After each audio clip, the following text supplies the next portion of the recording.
नेसता येणार नसेल तरी लागते हिची गोडी.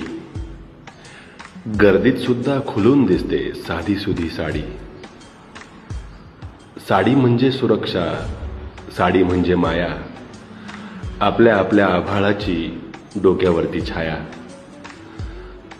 साडी म्हणजे सौंदर्य, साडी म्हणजे बंधन, साडी म्हणजे चंदन आणि साडी म्हणजे स्पंदन. साडी म्हणजे नुसता कपडा नाही, साडी म्हणजे आदर, साडी म्हणजे आभाळ निळे, साडी म्हणजे सागर.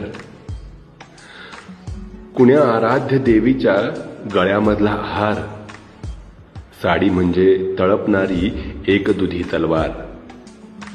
साडी म्हणजे नीटनेटकेपणा, साडी म्हणजे भान, साडी म्हणजे रोज जपणे आपण आपला मान. व्यक्ती स्वातंत्र्य हवेच, असावेच, पण साडीसाठी नाही. काही गोष्टी आपल्या असतात, दुनियेसाठी नाही.